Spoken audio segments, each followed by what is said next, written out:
Class तक मेरी life बहुत अलग थी। किसी को ज्यादा फर्क नहीं पड़ता था मुझसे। मानो क्लासरूम का डस्टबिन हूँ मैं, कोई मुंह ही नहीं लगाता था। अबे श्रीवास्तव, क्या कर रहा है यार ये? माँ बाप ने बस कचरा खाने ही सिखाया क्या? मुंह क्यों लगा रहा है मुझे? बचपन में ऑप्स बेड्स के नाम पर लड़ाइयाँ करना। है? तूने मेरा बच्चा मार दिया। वो बारबी की नेम चिट को स्टिकर की तरह सर पे लगा लेना। मेरा तो एक यूट्यूब चैनल भी था, अजीब सी वाइन्स बनाता था मैं उस पे। मुन्नू, तू एक घोड़ा है। नुन्नू जो बोलता है वही होता है। मुन्नू ऐसा कुछ नहीं। सब्सक्राइब करें मुन्नू नुन्नू की वाइन्स। मैं कहीं पर भी वाइन्स बनाने लग जाता था, भले फिर बैकग्राउंड में किसी की दादी मर रखी हो।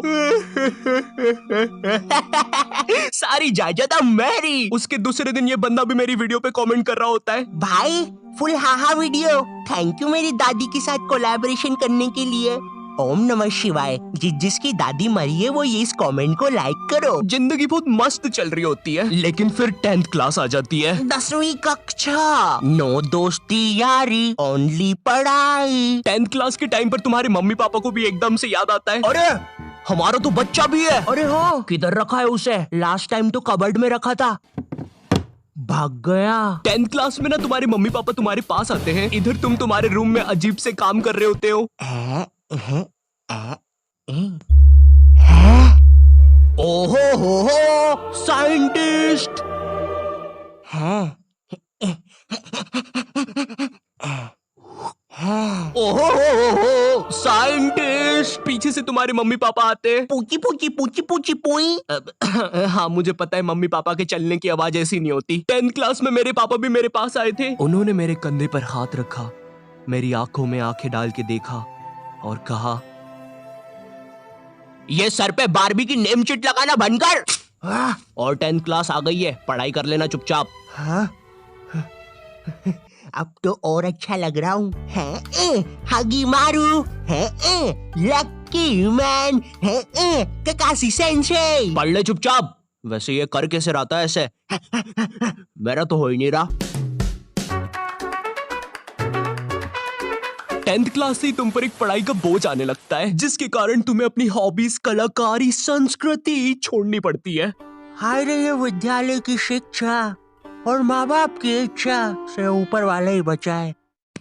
रिलेटेबल। तुम्हें अपने टैलेंट और हॉबी को दफना कर आगे बढ़ना पड़ता है, और उस समय तुम कुछ कर भी नहीं सकते, क्योंकि अगर तुम अपने मम्मी पापा को बोलोगे कि तुम्हें अपनी हॉबी पे करियर बनाना है, तो तुम्हारी बात हवा में उड़ा दी जाएगी। मजाक नहीं है, ये सच में उड़ा देंगे। 2 रुपए की पेप्सी, अज्जू भाई सेक्सी। ये अरे बेवकूफ, अज्जू नेता का कचौड़ी समारोह यहाँ नहीं हो रहा है, एक गली छोड़ के। अच्छा, तभी तो बोलूं इधर इतने सारे छपरी लोग क्यों आए हैं। 2 रुपए की पेप्सी, अज्जू भाई से अंधा है क्या छपरी? देखो, अब इसमें तुम्हारे मम्मी पापा की भी कोई गलती नहीं है, क्योंकि जो तुम्हें अपनी लाइफ में करना है उसके बारे में तुम्हारे मम्मी पापा को कुछ नहीं पता है, या तुम्हारे पूरे खानदान से आज तक वो चीज किसी ने नहीं की है। तुम उन्हें बोलते हो, मम्मी मुझे एनिमेटर यूट्यूबर बनना है, मगर उन्हें क्या सुनाई देता है? अरिगातो गोजाइमासु दात्ते बायो। हैं? माँ बाप को समझाना बहुत मुश्किल होता है, पता है, क्योंकि इनको बस 2-3 करियर के बारे में ही पता होता है। और क्या तुम प्लीज अपना ये बाजा बजाना बंद करोगे? Thank you. अगर तुम इन करियर में से कुछ नहीं बन रहे हो, तो तुम्हारे मम्मी पापा के हिसाब से तुम पक्का कोई क्रिमिनल या तो मैक्सिको के ड्रग डीलर बन रहे हो। Como te llamamos, amigo? Eriste porte, mamma mia!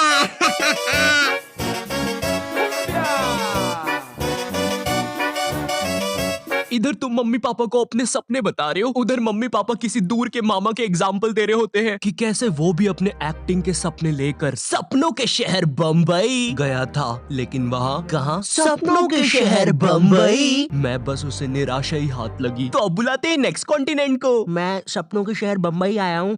जहाँ से मैं आया हूँ वो बुरे सपनों का शहर है, और मैं देखो यार, मेरी तरफ से ना है। जय माता दी, लेट्स रॉक। चिक चिक बूम फायर। और ये कॉन्टिनेंट हुआ बाहर। ये सब फेक होता है। मेरा नाम तक नहीं पूछा। तीसरा जज तो रोबोट है। चिक चिक चिक बूम फायर। हाँ, कितना बड़ा स्टेज है। एक साइकिल ही रख दो बाहर जाने के लिए भाई। गाड़ी बुला के जाना पड़ेगा। भैया बाहर तक छोड़ दो। फट फट फट फट फट फट फट। कुत्ते हैं सबके सब, कुत्ते हैं। कुत्ता है कुत्ता है भाऊ भाऊ। तो चलिए अब बुलाते हैं नेक्स्ट। जय माता दी, लेट्स रॉक। मेरी तरफ से ना है। चिक चिक।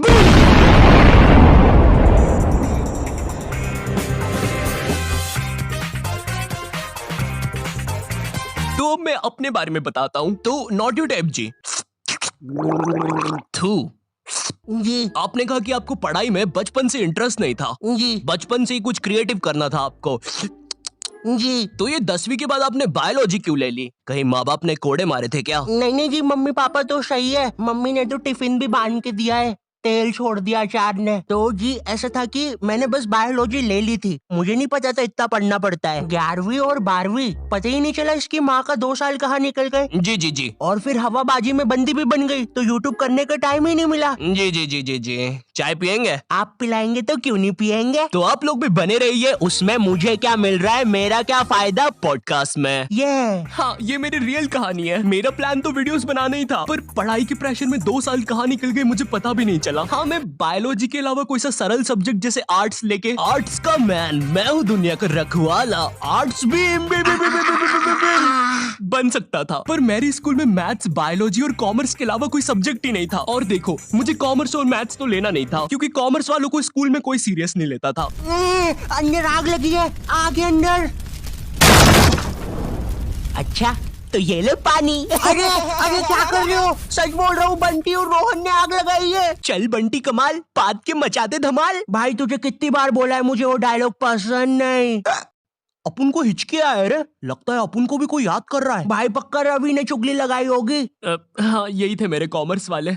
वैसे ये मोटा पाद के आग फैलाने वाला था, यही था इसके धमाल का मतलब। मेरी स्कूल में बैन है ये दोनों, शायद भारत की सभी स्कूलों में बैन होंगे।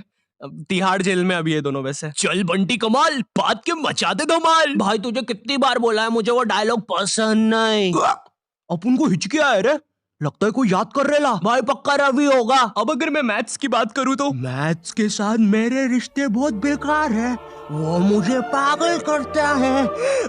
12th के बाद मैंने सोचा था कि अब मैं आराम से वीडियोस बनाऊंगा, लेकिन फिर मुझे नीट के बारे में पता चलता है। जिन लोगों को नीट के बारे में पता नहीं है, ये जेई जैसी एग्जाम होती है, और जिनको जेई के बारे में नहीं पता, ये नीट जैसी एग्जाम होती है। मेरा नाम पपलू है और मुझे मछली पसंद है। सरल भाषा में कहूँ तो नीट के एग्जाम से तुम डॉक्टर बनते हो। उस टाइम मैंने सोचा कि मुझे तो कभी डॉक्टर बनना ही नहीं था, तो ये फिर किस रास्ते पे जा रहा हूँ मैं? पवन दारू ठेके के रास्ते पे। तू कौन है साले बेताल, भग जाने तो चटका लगा दूंगा। नहीं। मैंने अपने मम्मी पापा को समझाया कि मुझे डॉक्टर कभी बनना ही नहीं था। लकीली उन लोग को मेरी बात समझ में आई, और उनने मुझे डॉक्टर से थोड़े से कम कठिन कॉलेज में डाल दिया, फार्मेसी। पर खैर अब मैं वीडियोस बना सकता था। पर सच कहूँ तो वीडियोस बनाने का पैशन इतना था मुझ में, अगर डॉक्टर भी बन जाता तो वीडियोस तो तब भी बना रहा होता मैं, लेकिन थोड़े अलग प्रकार की। नमस्कार दोस्तों, मैं हूँ श्री डॉक्टर आयु, MBBS, MD, MS, BSc, PSG, Neymar, Messi, Cristiano Ronaldo, MCBC और मादर।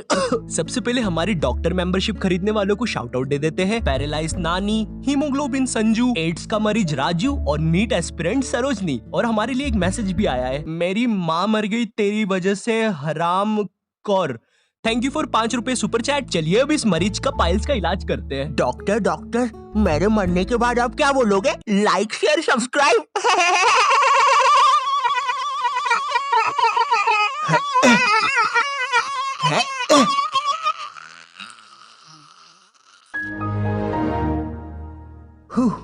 दोस्तों आज के लिए बस इतना ही। होप आपको लाइव स्ट्रीमिंग पसंद आई होगी।